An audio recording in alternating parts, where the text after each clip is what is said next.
Don't use that tone again with me, मानवी। And मैं कोई बच्चा नहीं हूँ जिसे तुम बेबी सेट करती रहोगी। I'm a grown up man। अच्छा, तो वो अमृता क्या है ये भी बता दो मुझे। You know what? You are obsessed with that girl. No, you're wrong। You know what? I think कि तुम मुझसे obsessed हो। Oh, come on. तुम्हें समझ नहीं आता? मुझे चीजें दिखती है रात भर। I get nightmares, सपने आते हैं, उसमें कुछ दिखता नहीं है, सब कुछ धुंधला रहता है। I get visions। समझ नहीं आता कि क्या चल रहा है दिमाग में। You know how that feels? कुछ तो बहुत बड़ा हुआ था मेरे साथ मानवी। Some incident, कोई हादसा, कुछ तो हुआ था, पर क्या मुझे नहीं पता, पर मैं पता लगाना चाहूंगा। और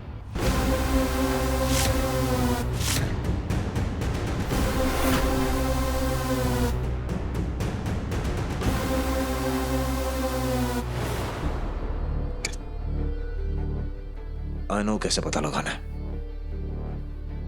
Do you remember that doctor? अरे वही डॉक्टर जो यहाँ पे खड़ा था जिसने अमृता का इलाज किया। Come on मानवी, I'm sure तुमने उसे देखा है। मैंने जब उसे देखा मुझे ऐसा लगा कि मैंने उसे पहले देखा है, अब समझ आया कहाँ देखा है। अरे ये वही डॉक्टर है जो गवर्नमेंट हॉस्पिटल में था, वो ट्रीटेड मी मेरे एक्सीडेंट के बाद।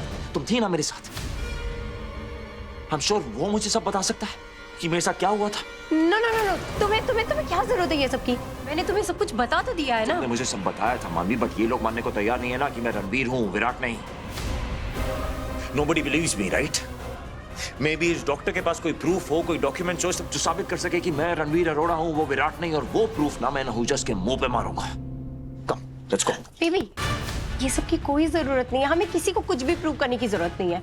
तुम जानते हो कि तुम कौन हो, मैं जानती हूँ कि तुम मेरे रणवीर हो। फिर ये आहूजा उसको क्या मतलब, कोई जरूरत नहीं, उनकी परवाह क्यों कर रहे हैं? जरूरत है मानवी। I want to do it for myself। पता तो मैं लगा के रहूंगा।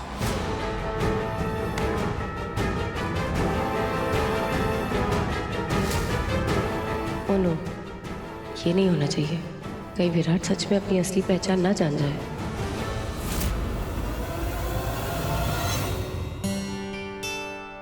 खाना तुम खा लोगी या मैं खिलाऊं? हाथ पे चोट लगी है, उंगलियों में नहीं। खा लूंगी मैं। क्या उंगलियां? खाना। नहीं, तुम्हारा भरोसा नहीं है ना। तुम्हारा ये आ बैल मुझे मार वाला मोड कभी भी ऑन हो जाता है। लोग अपनी मुसीबत देख के उनसे दूर भागते, तुम पहली हो जो अपनी प्रॉब्लम देख के उनके पीछे पीछे भागने लगती हो। टैलेंट है मेरा, सुपर पावर। हाँ, प्रॉब्लम्स को अपनी तरफ अट्रैक्ट करने का सुपर पावर। वाह। वैसे तुम्हें बता दूं, बहुत ही अनोइंग आदत है ये। वैसे केयरिंग तो हो तुम, नर्स होना चाहिए था। अरे शुक्र मनाओ कि नहीं बना, वरना तुम जैसे पेशेंट्स को तो एक्स्ट्रा खाना खिलाए कब का सुलाया था मैं। केयरफुल यार, मैं तब से तुम्हें यही बोल रहा हूँ कि क्या कर रही हो तुम। आई होप आज के इंसिडेंट से तुमने कुछ सीखा होगा और ठीक होने के बाद भी अपने काम से काम रखोगी। तुम फिर वही बात कर रहे हो। तुमने ना सबको इरिटेट करने का ठेका ले रखा है। हाँ वो तो है, तुम्हारी तरह मेरी भी सुपर पावर है इरिटेट करने की।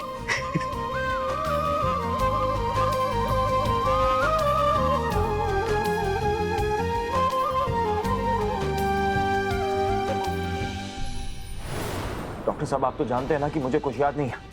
मेरे दिमाग के साथ क्या हो रहा है मुझे नहीं पता, पर आप तो सब जानते हैं ना। आपको पता होगा कि मैं किस रात को यहाँ पे आया, मेरे साथ क्या हुआ, एक्सीडेंट से पहले मेरे साथ कौन था। प्लीज मुझे सब बताइए। हाँ, मुझे सब याद है। 2 साल पहले तुम्हारा बहुत बुरा एक्सीडेंट हुआ था।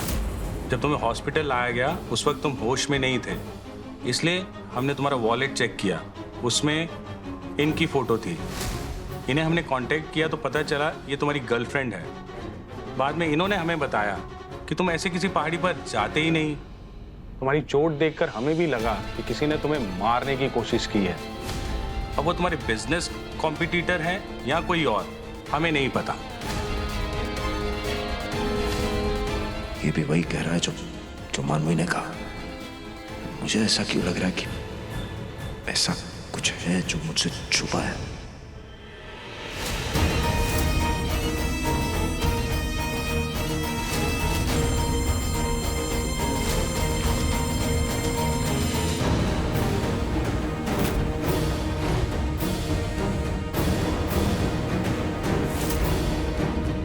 तुम्हें क्या लगा विराट, मैंने अपनी तैयारी नहीं की होगी? पूरी प्लानिंग के साथ मैंने ये सब किया। अब तुम्हें सच पता लगने का कोई चांस ही नहीं है। और कुछ पर मुझे एक बात की खुशी है, ये 3 साल से तुम्हारे साथ है। एक्सीडेंट से 1 साल पहले ही मिले थे तुम लोग, बट उसके बाद भी इसने तुम्हारा साथ दिया। नसीब वाले हो।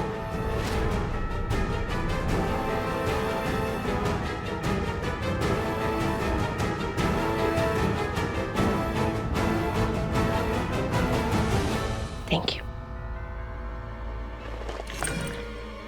वन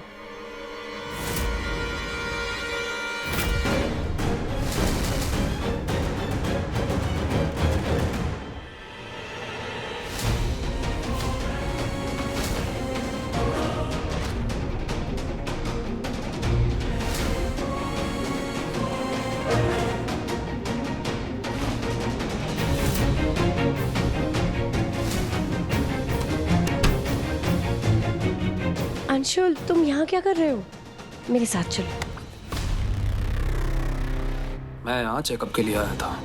यहाँ से गुजर रहा था तो डॉक्टर को बोलते हुए सुना, वो लड़का तुम्हारा 3 साल से बॉयफ्रेंड है। ये कैसे हो सकता है? मतलब तुम सेम टाइम पे मेरी भी गर्लफ्रेंड थी और उसकी भी। ओ नो, अगर विराट ने ये सब सुन लिया तो बहुत बड़ी प्रॉब्लम हो जाएगी। Listen to me, ऐसा कुछ भी नहीं है। इनफैक्ट मेरी जान को खतरा था और मैं नहीं चाहती थी इन सब में तुम भी फंस जाओ। इनफैक्ट मैं तुम्हारी लाइफ से इसीलिए गई ताकि तुम्हें कोई खतरा ना हो। ये सब मैं बाद में बताती हूँ। मैं अभी भी सेफ नहीं हूँ अंशुल, प्लीज समझो। तुम इस हॉस्पिटल के टेरेस पे जाओ, मैं अभी आके तुम्हें सब समझाती हूँ। जाओ।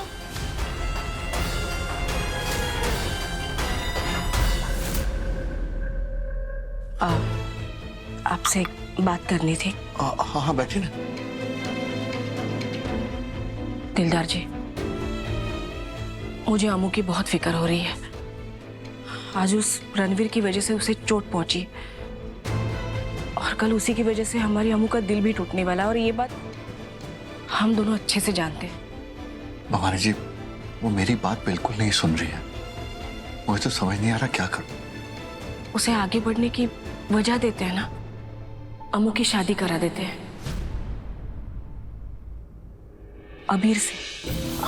हाँ, यही बात तो मैं आपको समझाने की कोशिश कर रहा था, लेकिन आप समझ नहीं पाए। लेकिन अब मैं देख पा रही हूँ अबीर को अमू की कितनी चिंता है, कितना ख्याल रखता है उसका। और कहीं ना कहीं मुझे लगता है कि अबीर को भी अमू पसंद है। मेरे अमू के लिए अबीर सही लड़का है और उन दोनों में दोस्ती भी है। तो आप बिल्कुल चिंता मत करिए, मौका देखते ही मैं अबीर से बात करता हूँ, देखता हूँ वो क्या कहता है। जी। पापा, मेरी अम्मू की खोई हुई खुशियां वापस लौटा दो बस।